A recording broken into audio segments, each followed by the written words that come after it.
Salut, dans cette vidéo, on va analyser comment Jérémy Guillot a réussi à avoir un post à plus de 3600 likes, plus de 400 000 vues, qui lui a permis de collecter plus de 1500 emails, 1500 leads qualifiés. On va mesurer, on va analyser tout ça dans cette vidéo en détail.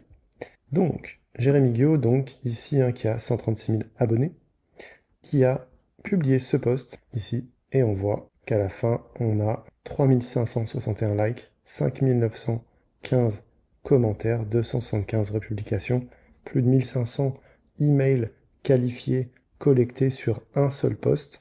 Donc il a même dépassé les 2000 à mon avis. Donc on va analyser tout ça dans cette petite présentation. Donc, première chose, on va se demander déjà, donc si j'arrive à évidemment zoomer ici, voilà. Donc, première chose, pour avoir un post efficace, il nous faut un hook efficace, un hook visuel et un hook écrit qui vont être efficaces. Et on voit sur ce post ici que ce post, finalement, comment est-ce qu'on n'a pas entendu parler de ça? Ils l'ont fait, ils sont français. Et après, il faut lire voir plus. On a une photo, d'accord, des cofondateurs de Runner H. Et on a ici, donc, Emmanuel Macron au milieu. Et vous voyez qu'il y a un autre post, il y a 7 mois, il avait fait le même post. Et ce même post avait déjà eu 3331 likes, 2122 commentaires, 212 republications. C'était il y a 7 mois. Il refait le même post il y a 1 mois, et c'est la même chose. Vous voyez, donc c'est un format qui fonctionne, et donc on va analyser tout de suite pourquoi ce post marche aussi bien, même à 6 mois d'écart. Donc il nous faut un bon hook visuel et un bon hook écrit. Ok. Mais avant de savoir comment faire son hook, il faut prendre en compte qu'il y a 3 types de contenus, et selon le type de contenu, les hooks vont être différents. Donc, évidemment, on n'aura pas le temps d'aller dans le détail sur tous les types de hooks et comment on fait, mais concrètement, vous devez vous demander si vous avez un contenu qui fait réfléchir, un contenu qui crée de l'émotion, ou un contenu qui va toucher l'identité profonde de vos lecteurs. Évidemment, vous pouvez avoir les 3, et là on va séparer pour bien comprendre comment optimiser pour chacun des types de contenu. Contenu qui fait réfléchir, vous devez avoir une promesse qui est claire, un bénéfice clair pour une cible précise, vous devez avoir un call to action, donc un appel à l'action pour l'engagement, ou alors un contenu qui est vraiment exceptionnel. Donc qu'est-ce que c'est un contenu exceptionnel quand vous faites réfléchir les gens? Quand je dis faire réfléchir, c'est concrètement un contenu qui va être éducatif, quelque chose qui va faire réfléchir. Par exemple, si vous proposez un contenu qui va servir à quelque chose pour les personnes, en fait souvent c'est quelque chose qui fait réfléchir, ça va pas créer de l'émotion, ça va pas toucher leur identité profonde. Donc par exemple, si vous résolvez un problème dur, un problème douloureux, urgent, reconnu par votre cible, par exemple, vous ne savez pas comment créer des posts sur LinkedIn, voici 10 modèles de posts, les 10 modèles de posts qui ont généré, je sais pas, 3 millions de vues ce mois-ci sur mon compte LinkedIn. Ça, c'est une promesse précise, c'est un bénéfice précis. On se dit, ah tiens, je vais avoir des millions de vues aussi. Et c'est exceptionnel puisque vous avez rassemblé 10 posts qui peuvent générer des millions de vues. Donc là, on voit qu'on a un hook qui est impactant pour un contenu qui fait réfléchir. Vous avez aussi accès, exclusivité, rareté. Ces 10 posts que j'ai donné en exemple, ils ont été réunis, ils sont pas toujours réunis ensemble, on ne sait pas ce que c'est un accès rare et exclusif puisque peut-être qu'on les a jamais partagés. Et très grande quantité, ça peut être par exemple 400 modèles de posts pour pouvoir publier plus d'1 an de contenu facilement. Là, on a une très grande quantité, donc ça va être perçu, la valeur perçue va être plus forte. Ensuite, si vous créez de l'émotion, ça c'est facile de créer de l'émotion. Faites un post qui indique que quelqu'un de votre famille est décédé, a une maladie grave, que vous-même vous avez une maladie, qu'il vous arrive un burn-out, etc., etc. Tout ça, ça crée de l'empathie, c'est très facile de créer ce genre de post. Vous allez avoir un engagement qui est fort. Vous pouvez aussi créer évidemment des choses qui sont positives, fêter, je sais pas, une victoire, fêter quelque chose dans votre entreprise, etc. Vous allez avoir un engagement fort, souvent les gens aiment bien ça. Par contre, c'est peu contrôlable, donc ça marche pas, et surtout, c'est de l'émotion, donc vous n'allez pas en faire grand-chose, c'est difficile à monétiser. Et vous avez ensuite le contenu qui touche l'identité profonde, les valeurs des personnes. Donc ça, c'est parfait pour avoir un branding qui est engagé, mais ça peut prêter à polémique, donc attention. Et c'est clivant, sinon ça ne fonctionne pas, évidemment. Donc il faut pouvoir assumer. Donc une fois qu'on a ces 3 types de contenu en tête, on va se dire, ok, quel est mon type de contenu et comment je fais pour quel levier je vais actionner finalement pour avoir de l'engagement. Ici, on voit déjà qu'on a un drapeau français dans l'accroche. Et ils sont français. Donc on sait déjà qu'on va au moins actionner le contenu qui touche l'identité profonde, les valeurs de notre cible. D'accord? Et on voit que c'est quelque chose qui fonctionne très bien. Donc là, ensuite, on va avoir une autre chose. Donc on a le hook, on a vu. Mais après, le hook, idéalement, on peut avoir différents types de moyens de structurer notre post. Un des moyens, c'est le storytelling. On va voir rapidement comment on peut faire du storytelling. Mais on peut aussi faire, par exemple, une liste. Donc, la liste serait, par exemple, des étapes, une accumulation, un tutoriel. Ça, c'est parfait pour un contenu rapide à consommer, mais le contenu doit être intéressant, adapté à la cible. Vous pouvez partager aussi votre opinion, partager votre pourquoi profond, ça c'est bien pour un branding fort, clivant, ça peut démontrer votre autorité, mais souvent c'est difficile de monétiser directement via ce post, et c'est parfait, par contre c'est parfait pour créer des ultra fans, donc ça c'est plutôt du branding. Nous on veut éventuellement pouvoir générer des leads directement. Donc un truc qui peut être intéressant pour créer de l'engagement, c'est du storytelling, ou les techniques de storytelling. Donc les techniques de storytelling par exemple, vous allez pouvoir utiliser les mêmes techniques, même sans forcément raconter directement une histoire.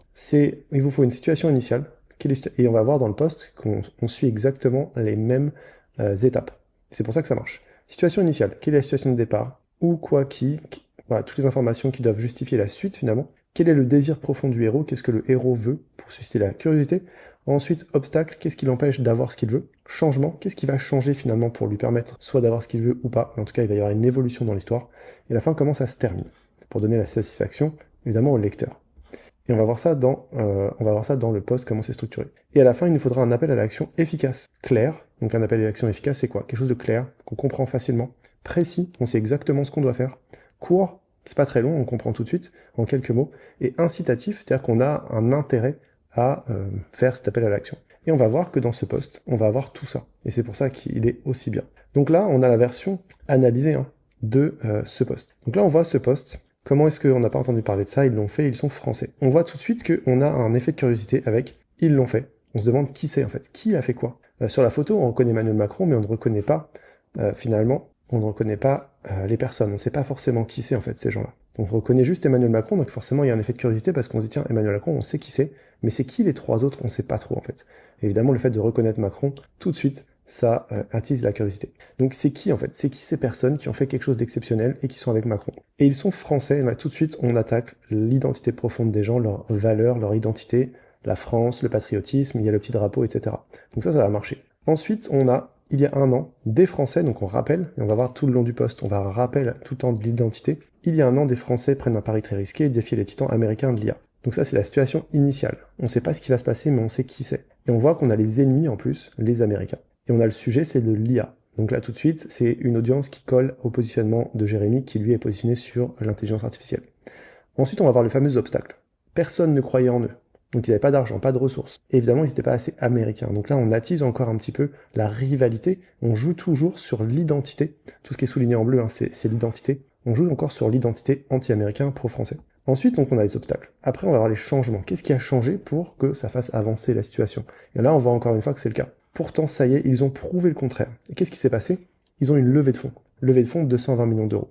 Donc ça fait avancer l'histoire. Ensuite, on va répondre à la question de curiosité, qui est qui? Donc là, on a ouvert une boucle de curiosité, en demandant, ils l'ont fait, ils sont français, mais qui sont ces personnes? On ne sait pas.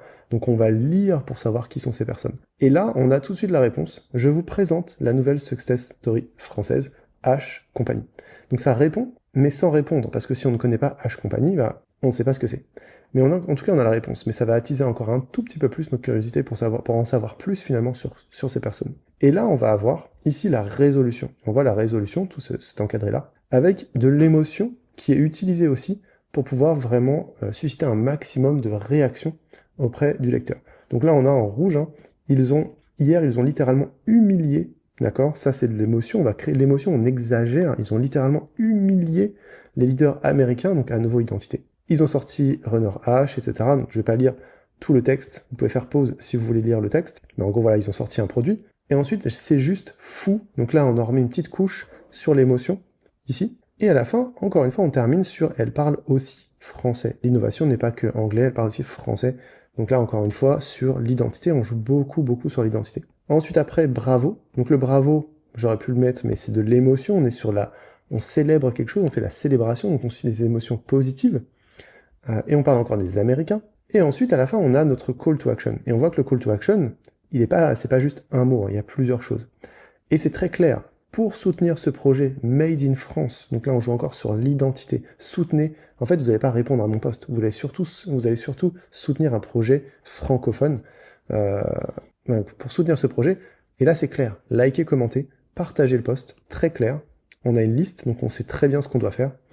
Et ensuite, PS, pour avoir l'accès anticipé gratuit, ça c'est un mot magique, à Runner Hash et testé par vous-même, commentez Runner et je vous envoie le lien pour un accès anticipé gratuit. Donc là, on sait très clairement ce qu'on doit faire. On doit commenter le mot Runner et on sait pourquoi c'est incitatif puisqu'on va avoir un accès anticipé qui est gratuit. Donc là, on voit qu'on a absolument tous les éléments d'un bon post pour avoir donc cet engagement qui est assez incroyable, 3560, 5900 commentaires, et ça les commentaires c'est les personnes qui ont commenté pour recevoir l'accès évidemment, et ça va booster forcément notre post. Donc voilà une analyse assez rapide de ce post. Si jamais vous voulez comprendre un petit peu comment progresser, on va dire, sur LinkedIn, avoir des résultats sur LinkedIn, je vous invite à regarder notre masterclass d'1 heure qui est gratuite évidemment. Vous avez le lien en description de cette vidéo et pendant 1 heure on vous explique notre système complet.